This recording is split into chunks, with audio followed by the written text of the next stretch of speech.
Hello बच्चों, welcome back to my channel. कैसे हैं आप सब लोग। आप लोग की बिजनेस कम्युनिकेशन की क्लासेस चल रही थी जिसमें हम लोग चैप्टर वाइज पढ़ रहे थे। तो अभी जो आप लोग का चैप्टर चल रहा है उसमें हम लोग पढ़ रहे हैं कि कौन सी ऐसी बाधाएं होती हैं जो संप्रेषण के बीच में आती हैं और संप्रेषण में रुकावट पैदा करती हैं, या फिर इस तरह से कह सकते हैं अवरोध के लिए उत्तरदायी होती हैं। तो क्या टाइप्स होते हैं, types of barriers to communication. इसमें हमने जो फर्स्ट इसका पार्ट आया था जिसमें हमने 3 बाधाएं पढ़ ली थी इसमें, कि लैंग्वेज वाली, फिजिकल बैरियर्स और ऑर्गेनाइजेशनल। अब जो आपका नेक्स्ट पॉइंट रहेगा ये फोर्थ रहेगा, भावनात्मक या मानसिक या दृष्टिकोणात्मक अवरोध या बाधाएं। यहाँ से हम स्टार्ट कर रहे हैं। तो अगर आपने प्रीवियस वीडियो नहीं देखी इसमें सारी बाधाएं या बैरियर्स थे तो पहले उस वीडियो को देख लीजिए, तो आपको ज्यादा अच्छे से आगे समझ में आएगा। इसके लिए एक अलग से इसके लिए एक अलग से प्लेलिस्ट मैंने बना दी है, आपको लिंक मिल जाएगा इस वीडियो के डिस्क्रिप्शन में, वहां से देख लीजिएगा। तो वीडियो को शुरू करते हैं। लेकिन इसी तरह की वीडियोस के लिए चैनल को सब्सक्राइब जरूर कर लीजिएगा। और किसी सब्जेक्ट पर एमसीक्यूज या आपको डिस्क्रिप्टिव डिटेल में वीडियो चाहिए होगी तो सब्जेक्ट का नेम मुझे कमेंट कर दीजिएगा और फ्रेंड्स साथ शेयर भी कर दीजिएगा। आइए शुरू करते हैं इसमें।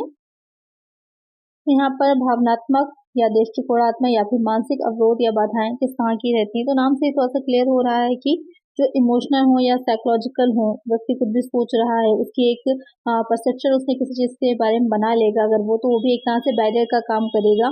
तो वो भी कई तरह का होता है, कई तरीके का होता है। जैसे कि एटीट्यूड या दृष्टिकोण है, आप किसी चीज के बारे में एक बार आपने बना लिया, सपोज कर लीजिए किसी सब्जेक्ट से रिलेटेड ही आपका एक दृष्टिकोण हो गया। मोस्टली बच्चे इनकम टैक्स से बहुत घबराते हैं, डरते हैं कि यहाँ उसके रूल्स है बहुत है, यहाँ सॉल्व नहीं हो रहा।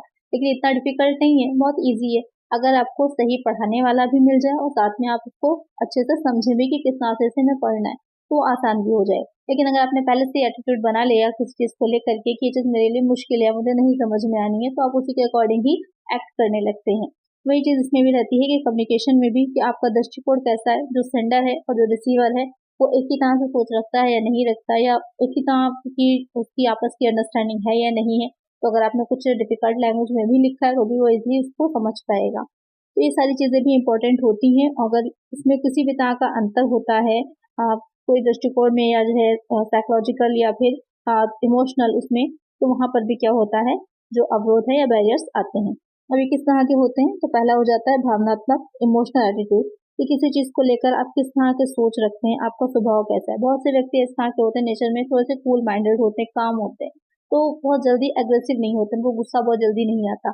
कुछ इस तरह के नेचर के होते हैं कि बहुत एकदम से गुस्सा आ जाता है, तो कोई भी सूचना, इंफॉर्मेशन या कोई इस तरह का मैसेज पढ़कर वो किस तरह से अपनी प्रतिक्रिया, अपना फीडबैक दे रहे हैं। तो कभी कभी आपने बहुत सिंपल शब्दों में चीजों को लिखा है, तो वहां पर अब डिपेंड करेगा जिसके पास आप मैसेज जा रहा है कि उस मैसेज का मीनिंग वो क्या लेता है। अगर उसे सही अर्थ में समझा तब तो ठीक है। जैसे कि फेस टू फेस जब आप सामने वाले से बात कर रहे होते हैं तो आपके फेस एक्सप्रेशंस भी सामने दिखता है वो व्यक्ति, यानी कि मौखिक अमौखिक हर तरह का संप्रेषण होता है जब आप सामने से बात करते हैं। लेकिन जब आप कोई मैसेज रीड कर रहे हैं या फिर आप फोन पे बात कर रहे हैं, तो सामने वाला व्यक्ति आपके फेस एक्सप्रेशंस को देख नहीं पा रहा, वो नहीं समझ पा रहा कि किस तरह आपसे ये बात कही गई है। तो इसमें क्या रहता है कि अपना एक एटीट्यूड वो बना सकता है, अपना एक परसेप्शन बना सकता है उस चीज के बारे में, जो भी अब वो बीच में लाएगा कम्युनिकेशन होने में। नेक्स्ट आ जाता है चयनात्मक दृष्टिकोण, सिलेक्टिव परसेप्शन अप्रोच। इसमें का मीनिंग क्या रहता है कि जो चयनात्मक दृष्टिकोण होता है या फिर सिलेक्टिव परसेप्शन रहे, तो अलग अलग नेचर के लोग होते हैं। कुछ लोग बहुत नैरो माइंडेड होते हैं, बहुत ज्यादा ओपनली चीजों को एक्सेप्ट नहीं करना चाहते, वो एज इट इज चीजों को लेते हैं। या इस तरह समझ लीजिए कि हाँ, कुछ नेचर में ऐसे होते हैं सबके साथ मिलजुल करके रहना पसंद करते हैं। कुछ इस तरह के नेचर के होते हैं जिनको नहीं पसंद होता है, एक अपने ईगो में, एक अपने एटीट्यूड में ही रहना वो पसंद करते हैं। तो वो भी कभी कभी इम्पोर्टेंट हो जाता है जो कम्युनिकेशन हो रहा है उसके बीच में, तो वहां पर भी कभी कभी अवरोध या बाधाएं आ सकती हैं कि वो अपने अतिरिक्त या अपने अलावा कोई चीज ना सुनना चाह रहे हैं, ना देखना चाह रहे हैं। तो वहां पर आप चाहे जितना उनको समझाने की कोशिश करिए, जितना भी अच्छा आपका कम्युनिकेशन रहे, लेकिन वहां पर सामने वाला व्यक्ति आपकी बात को नहीं समझ पाएगा। फिर आ जाता है अपरिपक्व मूल्यांकन, प्री मैच्योर इवेल्युएशन, कि कोई चीज आपने सही ढंग से इवेल्युएट ही नहीं करी, समझी ही नहीं। जैसे कि अगर आपको समझाया जा रहा है, यही सारी चीजें मैं बता रही हूँ, पढ़ा रही हूँ, अगर आप इसको सही से नहीं अगर समझ रहे हैं, नहीं ले पा रहे हैं, तो ये सारे पॉइंट्स आपकी समझ में नहीं आएंगे। इसको प्रैक्टिकल सिचुएशन पे रखिए, अपने आप पर रखिए और चीजों को समझिए कि हाँ, मैं किस तरह से इस मैसेज आता है या कोई भी मैं चीज पढ़ता हूँ, इन्फॉर्मेशन देखता हूँ, तो या फिर देखती हूँ, तो कैसे उसको एक्सेप्ट कर रही हूँ। वही चीजें आपको समझ में आ जाएंगी, क्या एटीट्यूड का मीनिंग है, क्या परसेप्शन का मीनिंग हो जाता है। तो यहाँ पर अगर आपने उसको सही ढंग से नहीं समझा, सही ढंग से उसका एवेल्युएशन नहीं किया, तो इमैच्योर अगर आपकी एवेल्युएशन रहेगी तो भी कम्युनिकेशन में बाधाएं आएंगी। फिर आ जाता है संप्रेषक के विरुद्ध अविश्वास। अगर आपको ये विश्वास ही नहीं है कि आज के टाइम में मीडिया है हम लोग को जो दिखा रही है, हम लोग उस पर ट्रस्ट नहीं कर पा रहे हैं कि हाँ पूरी तरह से उसको दिखाएगी इन्फॉर्मेशन करेक्ट ही है। तो अगर आपको सामने वाले व्यक्ति पर ट्रस्ट ही नहीं है कि जो इन्फॉर्मेशन वो दे रहा है वो सही है या सही नहीं है, तो वहां पर भी क्या होता है, कम्युनिकेशन फुलफिल नहीं हो पाएगा या कंप्लीट नहीं माना जाएगा। फिर आएगा अनावश्यक मिश्रण, छानना, संपादन या विरूपण। अननेसेसरी मिक्सिंग, फिल्टरिंग, एडिटिंग और डिसॉर्शन। कभी कभी आपने देखा होगा कि पढ़ने में ही अगर बुक्स इस तरह की होती है जिसमें बहुत ज्यादा काफी अलग अलग तरह के कलर्स हो दिए रखे होंगे, अलग सबका अलग अलग यहाँ पर भी देखिए एटीट्यूड होता है। कुछ बच्चे इस तरह के होते हैं जो बुक में बहुत ज्यादा जो है लाइन मार्क करके लिखना पसंद करते हैं, हाईलाइट लगाकर हाईलाइटर से हाईलाइट करते हैं पॉइंट्स को। कुछ इस तरह के होते हैं जिनकी बुक आप देखेंगे तो आपको लगेगा कि इस व्यक्ति ने, इस बच्चे ने पढ़ा ही नहीं है, बिल्कुल बिल्कुल क्लीन और नीट और क्लीन रहती है। तो सबकी अलग अलग आदत रहती है। कुछ बच्चे टिक्स करते हैं, कुछ अंडरलाइन करते हैं, कुछ नहीं करना पसंद करते। तो वहाँ पर ये रहता है कि अपने अपने सबके पर्सपेक्टिव्स होते हैं, अपने अपने सबकी चीजों को रखने का, समझने का ढंग होता है। तो वहां पर किस व्यक्ति ने किस तरीके से उसको किया है, कभी कभी अनावश्यक रूप से चीजें दे रखी होती है इसकी आपको आवश्यकता नहीं है। अगर वीडियो में बहुत ज्यादा चीजें साथ में चलने लगे, बैकग्राउंड में बहुत से चित्र चले, इमेजेस आए, तो वहां पर डिस्टर्ब बहुत ज्यादा होंगे, आप लोग समझ में चीजें नहीं आएंगी। मुझे भी इस तरह की चीजें पढ़ाई में समझ में नहीं आती जब बहुत ज्यादा डिस्टर्बेंस आसपास रहती है। प्लेन इमेज रहेगी बिल्कुल क्लियर, आपको तो समझ में आएगा कि क्या लिखा है, एज इट इज आप उसको समझ पाएंगे। तो बहुत ज्यादा फिल्टरिंग या फिर जो मिक्सिंग कर देना चीजों में, एडिट बहुत ज्यादा करना, तो वहां पर चीजें समझ में नहीं आती है, वहां पर संप्रेषण अवरुद्ध होता है। फिर आ जाता है अल्पधारशीलता यानी कि लेस ग्रास्पिंग पावर, यानी कि जो सामने वाला व्यक्ति है अगर उसका अंडरस्टैंडिंग लेवल इतना अच्छा नहीं है कि वो जल्दी चीजों को समझ पाए या चीजों को उसी रूप में ले पाए, तो वहां पर भी क्या रहता है, संप्रेषण में बाधा आती है। असावधानी या ध्यान न देना। अगर सामने वाला व्यक्ति अटेंटिव नहीं है, यानी कि अटेंटिव मीन्स सावधानी पूर्वक, और जब आपको क्लास में पढ़ाया जा रहा है कुछ, अगर आप अटेंटिव नहीं है, नहीं ध्यान से सुन रहे कि सामने वाला व्यक्ति क्या कह रहा है, तो वहां पर क्या रहेगा, आप उसकी आधी बात तो समझेंगे, आधी बात आपकी समझ में नहीं आएगी, या हो सकता है पूरी ही बात आपकी समझ में ना, कहते हैं ना सर के ऊपर से निकल जाना, कुछ ऐसा ही रहेगा आपके साथ भी, समझ में नहीं आएगा। तो अटेंटिव होना, सावधानी के साथ सुनना और समझना बहुत ही जरूरी होता है। फिर आ जाएगा संप्रेषण पर प्रतिबंध, रेजिस्टेंस टू कम्युनिकेशन। अगर कहीं पर कोई तरह से कम्युनिकेट करने पर या अपनी बात को दूसरे तक ना पहुंचाने पर प्रतिबंध ही लगा हुआ है, तो भी वहां पर प्रॉब्लम आती है समझने में। निर्णय पर पहुंचना, इनफेयरिंग, कुछ लोग होते हैं बहुत जल्दी किसी भी बात के डिसीजन पर पहुंच जाते हैं बिना उसके सारे प्रोज और कॉन्स को समझे कि क्या उसके फायदे हैं क्या नुकसान है, कुछ नहीं समझेंगे, डायरेक्ट एक डिसीजन पर पहुंच जाते हैं। तो वहां पर भी क्या रहता है कि आपने डायरेक्ट डिसीजन बना लिया, पूरी तरह से बात को समझा ही नहीं, तो वहां पर कम्युनिकेशन क्या होता है, अवरुद्ध हो जाता है। तो ये हो जाते हैं भावनात्मक या दृष्टिकोणात्मक या मानसिक अवरोध। नेक्स्ट आ जाता है व्यक्तिगत अवरोध, बाधाएं या फिर पर्सनल बैरियर्स। आपने कई तरह के पढ़े, जो ऑब्जेक्टिव पेपर होगा कोई भी आपको एग्जाम्पल के तौर पे दे देगा और कहेगा ये किस तरह की बाधा है, तो वहां पर आपका जिस हेडिंग के अंदर आ रहा है, जैसे कि यहाँ पर व्यक्तिगत अवरोध की बात करें, इसमें जो भी चीजें अंदर दे रखी हैं तो उसी से रिलेटेड आपको पूछ लेगा, तो वहां पर आपको एक एक चीज को अलग से नोट्स बनाते रहिएगा, ज्यादा कुछ मत लिखिए, सिर्फ आप लिख लीजिए कि पर्सनल बैरियर्स क्या होती हैं और उसके अंदर कौन कौन सी चीजें आ रही हैं, इस तरह से लिख लीजिए। ऑब्जेक्टिव अगर आपका पेपर होना है, बहुत आसानी से आपके 3-4 क्वेश्चन अगर इसमें से आते हैं तो निकल जाएंगे। डिस्क्रिप्टिव पेपर हो रहा है तो वहां पर भी आपको मेन इंपॉर्टेंट जो हेडलाइंस समझिए इसकी जो दे रखी हैं, उनको पॉइंट्स को, इंपॉर्टेंट पॉइंट्स जो उनको नोट कर लीजिए और याद कर लीजिएगा। उसके डिटेल आप उसमें 2-3 लाइनें आसानी से अपने पास से भी लिख सकते हैं, तो उसको समझना आपके लिए ज्यादा जरूरी है। तो अपने नोट्स जो बनाइएगा सिर्फ उतनी ही चीजों को नोट करिएगा। नेक्स्ट आ जाते हैं इसमें कि ये व्यक्तिगत अवरोध या बाधाएं क्या होती हैं। तो यहाँ पर कह रहा है कि संप्रेषण की जो प्रोसेस है इसमें दो आपके पक्षकार होते हैं, दो पार्टीज रहती हैं, एक संप्रेषक यानी कि सेंडर और दूसरा संदेशग्राही यानी कि जो कि मैसेज को ले रहा है, रिसीव कर रहा है रिसीवर। तो उनके बीच में ऐसे बहुत से महत्वपूर्ण तत्व निहित होते हैं जो संप्रेषण के प्रभाव को प्रभावित करते हैं और संप्रेषण के मार्ग में बाधा उत्पन्न करेंगे। क्योंकि वहां पर क्या रहता है कि दोनों के ही स्तर पर, चाहे वो सेंडर हो या फिर रिसीवर हो, अलग अलग लेवल्स होते हैं जिसमें उनमें आपस में इंटरैक्टिव एक रिलेशन भी रहता है, एक संबंध भी इंटरैक्टिव संबंध होता है।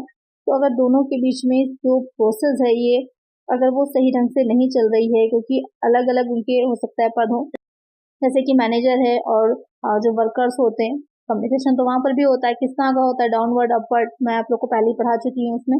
हाँ, कि किस तरह का अलग अलग टाइप्स के होते हैं, किसके बीच में किस तरह का कम्युनिकेशन होता है, हॉरिजॉन्टल, वर्टिकल है, डायगोनल है, ये सब मैं आप लोग को पहले ही पढ़ा चुकी हूँ। तो अलग अलग उनके जो पद होते हैं उसके हिसाब से उनके बीच में कम्युनिकेशन रहेगा, उनकी स्थिति के, उनके किस तरह का आपस में रिलेशन है, उनके राइट्स और उनका रिलेशन जो है, विवाद जैसे डिस्प्यूट्स होते हैं, जैसे कि जो प्रबंध वर्ग है और जो श्रमिक वर्ग होता है, श्रमिक संघ होते हैं, आपस में क्या होता है, बहुत से डिस्प्यूट्स हो जाते हैं। तो वहाँ पर भी कम्युनिकेशन, लैक ऑफ कम्युनिकेशन की वजह से ही वो डिस्प्यूट जो है वो ज़्यादा लंबे टाइम तक खिंचते हैं या हड़ताल या तालाबंदी में बदलते। अगर अच्छे से कम्युनिकेशन होता है, दोनों पार्टीज आपस में एक दूसरे की बात को सुनती हैं, तो वहाँ पर मैटर जो होते हैं सॉल्व हो जाते हैं, तो वहाँ पर कार्य नहीं रुकता है। तो वो सारी चीजें क्या होती हैं, व्यक्तिगत स्तर पर ही अवरोध उत्पन्न करती हैं। इसमें अगर क्या क्या आएगा, तो ये दो तरह से देख सकते हैं, एक उच्च अधिकारियों संबंधी हो जाएंगी और दूसरी हो जाती है अधीनस्थ संबंधी बाधाएं। जो उच्च अधिकारियों यानी कि बायजर्स रिगार्डिंग सुपीरियर्स, यानी कि जो वरिष्ठ होते हैं या फिर उच्च अधिकारी होते हैं, इस संप्रेषण प्रक्रिया में बहुत महत्वपूर्ण भूमिका होती है, क्योंकि वे अधिकार संपन्न होते हैं। मेनली क्या रहेगा कि जो भी नई पॉलिसीज बनाई जाएंगी, नए रूल्स लेकर के आए जाएंगे, जो भी नियम बनाए जाएंगे, वो सब जो वरिष्ठ यानी कि जो टॉप पे लेवल पे मैनेजमेंट पे लोग बैठे होते हैं उन्हीं के द्वारा बनाए जाते हैं। उसके बाद ऊपर से नीचे की तरफ यानी कि डाउनवर्ड में वो प्रवाहित होते हैं। तो वो कम्युनिकेशन जो होगा आपका डाउनवर्ड में कम्युनिकेशन होता है, इसे ही अधोगामी संप्रेषण या फिर जो वरिष्ठ एवं उच्च अधिकारियों की बाधाएं हैं कहा जाएगा। तो इसमें क्या रहेगा, उच्च अधिकारियों का दृष्टिकोण किस तरह का रखते हैं, एटीट्यूड, कभी कभी शामिल कर भी करते हैं जो अपने अधीनस्थ हैं उनको, अगर नहीं शामिल कर रहे हैं, अगर खुद ही निर्णय ले रहे हैं तो एक तरह से ये रहेगा कि हाँ थोड़े से एरोगेंट नेचर के हैं, श्रमिक वर्ग की सलाह नहीं लेना चाहते हैं।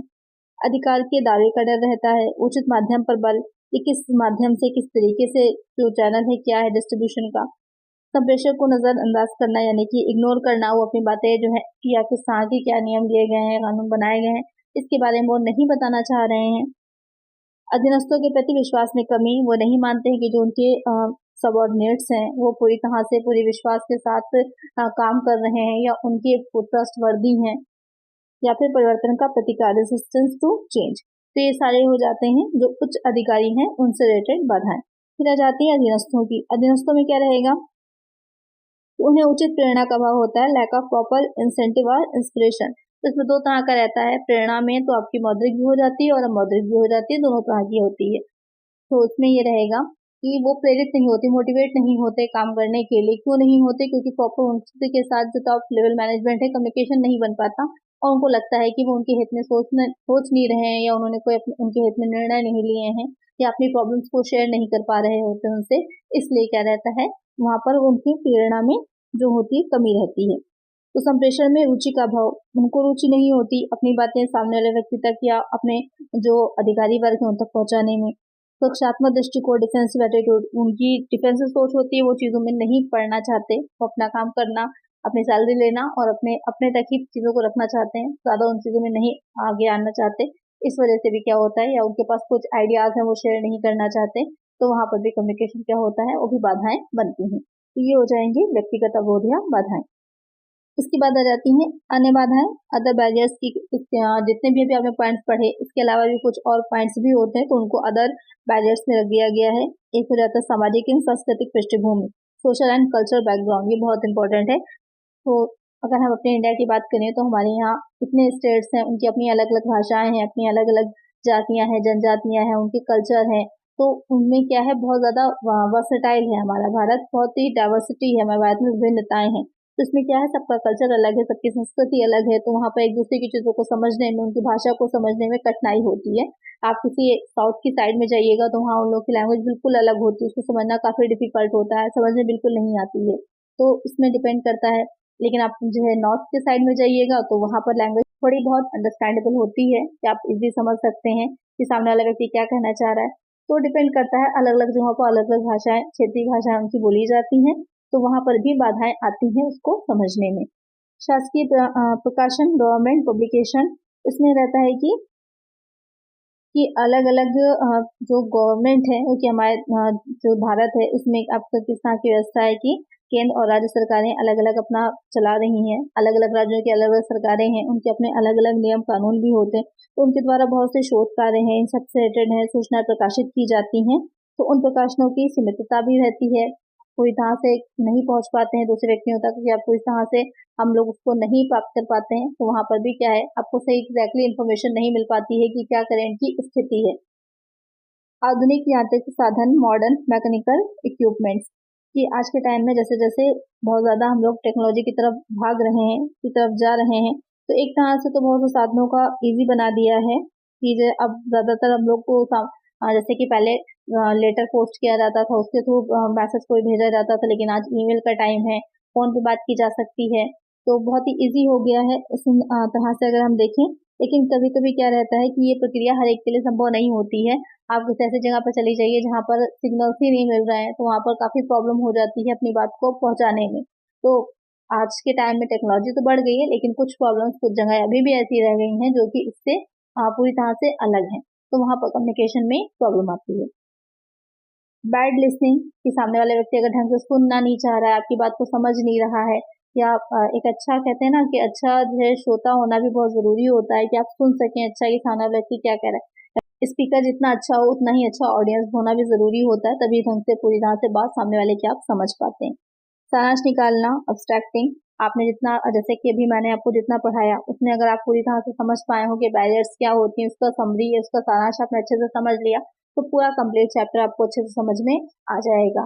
अगर आपने सारांश निकालने में गलती कर दी कि एग्जैक्टली क्या समझाया जा रहा था, कि अलग अलग स्तर क्या क्या हमारे चारों तरफ की चीजें थी, इसमें हम लोग जनरली सर्वाइव कर रहे हैं, उन वही सब हमारे सामने बाधा होती हैं, कुछ हमसे रिलेटेड होती हैं, हमारे अंदर होती हैं, कुछ दूसरे व्यक्तियों में होती हैं, आसपास के वातावरण में होती हैं, तो उसी की वजह से हम कम्युनिकेशन पूरी तरह से नहीं हो पाता है, उसमें किसी न किसी तरह की बाधाएं आती हैं। तो ये सारी बैरियर्स हो गई जो भी मैंने आपको बताई कि क्या होती हैं, जो कम्युनिकेशन को अवरुद्ध करती हैं या कम्युनिकेशन के बीच में आती हैं। बहुत ही इंपॉर्टेंट पॉइंट है ये, कि प्रीवियस वीडियो को भी और इस वीडियो को भी अच्छे से इसके नोट्स बना लीजिएगा और समझ लीजिएगा।